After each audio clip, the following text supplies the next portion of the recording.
इस राखी पर अपने भाई को सिर्फ राखी ही नहीं बल्कि अपने हाथों से बनी मिठास भी दीजिए। बाजार की मिलावट को छोड़िए और मेरे साथ बनाइए ये शुद्ध और झटपट वाली काजू बर्फी। साथ ही मैं शेयर करूंगी कुछ खास टिप्स जिससे बनेगी बर्फी आपकी बिल्कुल शानदार। तो यहाँ मैं एक बॉल में 2 कप काजू ले रही हूँ।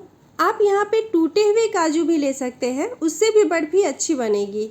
हमें इसे मिक्सी में डालकर इसका फाइन पाउडर तैयार करना है। मैंने यहाँ पे अभी आधी क्वांटिटी ली है और आधे को हम बाद में पीसेंगे।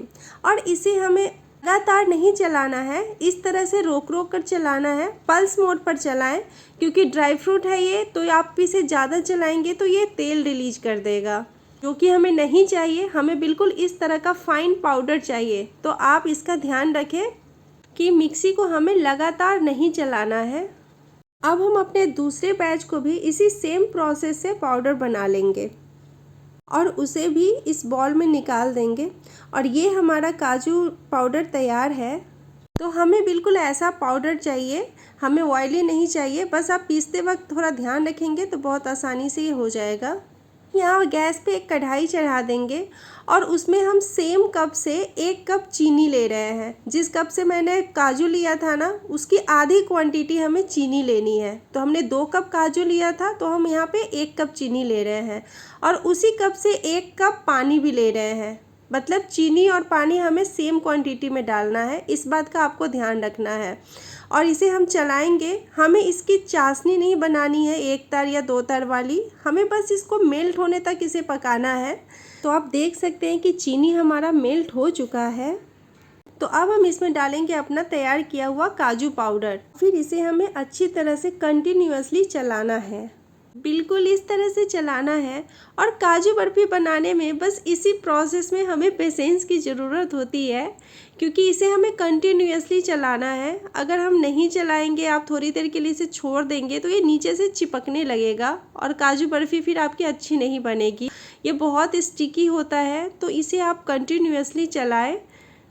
अब हम इसमें डालेंगे 1 टीस्पून घी।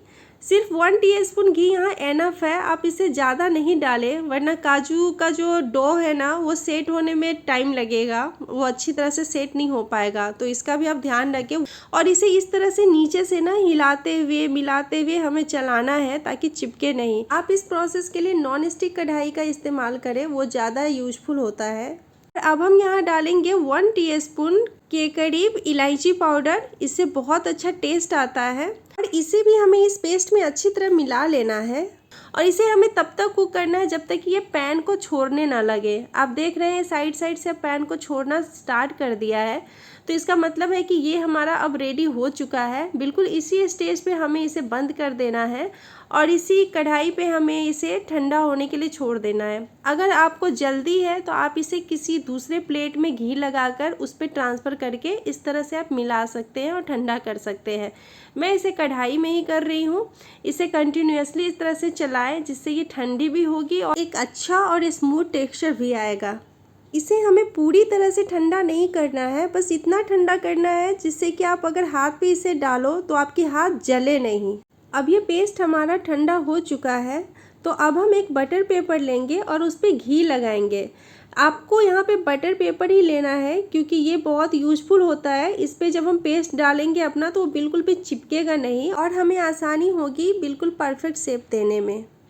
अब हम अपने हाथों पे थोड़ा सा घी लगाएंगे, अच्छी तरह से मिला लेंगे। फिर इस पेस्ट को हाथ में लेंगे और इस तरह से करते हुए इसे बटर पेपर पे डालेंगे और इस तरह हाथ से थपथपाते हुए इसे एक रेक्टेंगल शेप दे देंगे। और अब इसके ऊपर हम डालेंगे एक दूसरा बटर पेपर और फिर उसे बेलन की मदद से हम बेलेंगे। ऊपर से बटर पेपर डालने से ये बेनिफिट होता है कि हमें बेलन में घी नहीं लगाना पड़ता है और हम बहुत ही आसानी से एक परफेक्ट शेप दे पाते हैं। काजू बर्फी की जितनी थिकनेस होती है ना, हमें बिल्कुल उतनी ही थिकनेस यहाँ पे रखनी है। हमें इसे ज़्यादा मोटा या ज़्यादा पतला नहीं करना है। अब हम बटर पेपर को हटा देंगे और ये देखिए कितनी आसानी से ये बटर पेपर हट गया, बिल्कुल चिपका नहीं। तो यही बेनिफिट होता है बटर पेपर का। अब हम इसे फ्रिज में ठंडा होने के लिए छोड़ देंगे आधे घंटे के लिए। आप इसे पंखे के नीचे भी छोड़ सकते हैं, ये थोड़ी देर में सेट हो जाता है। अब ये बर्फ़ी हमारा सेट हो चुका है, तो अब हम इसे कट करेंगे। तो बर्फ़ी डायमंड शेप में होता है, तो इसके लिए मैं यहाँ एक स्केल ले रही हूँ और इसकी मदद से मैं इस तरह से कट लगा रही हूँ ताकि हमारा एक परफेक्ट शेप आए। कभी कभी क्या होता है ना कि हमारा जो ये पेस्ट है ना इस स्टेज पे सेट नहीं होता है, वो इतनी सॉफ्ट हो जाती है कि हम उसकी बर्फ़ी बना नहीं पाते। तो आपको परेशान होने का बिल्कुल ज़रूरत नहीं है। आपको क्या करना है कि वापस से आपको उसे कढ़ाई में चढ़ाना है और लो फ्लेम पे आपको 1 से 2 मिनट के लिए उसे फिर से कुक करना है और उसके बाद फिर उसके आगे का प्रोसेस करें। कभी कभी ये भी होता है कि हमारा पेस्ट जो है इतना हार्ड हो जाता है कि उसे प्लेट में निकालते ही वो टाइट हो जाता है और उसे हम बेल नहीं पाते हैं। तो उस केस में भी घबराने की ज़रूरत नहीं है। आप उसे वापस से कढ़ाई में डालें और 1 से 2 चम्मच पानी डालकर उसे 1 से 2 मिनट लो फ्लेम पे कुक कर लें। फिर उसके आगे का प्रोसेस करें तो आपकी काजू बर्फ़ी बिल्कुल परफेक्ट बनेगी। और ये बर्फ़ी हमारा कट हो चुका है, तो अब हम इसके पीसेज निकाल लेंगे। ये देखिए हमारा बिल्कुल परफेक्ट बर्फ़ी तैयार है और इसका टेक्सचर कितना बढ़िया आया है। बिल्कुल मुंह में घुल जाने वाली बर्फ़ी बनी है। तो इस रक्षाबंधन आप भी ये काजू बर्फ़ी ज़रूर ट्राई करें और अगर वीडियो अच्छा लगा हो तो लाइक, शेयर और सब्सक्राइब करें। मिलते हैं अगली रेसिपी में, तब तक के लिए राखी की ढेरों शुभकामनाएं। Bye bye.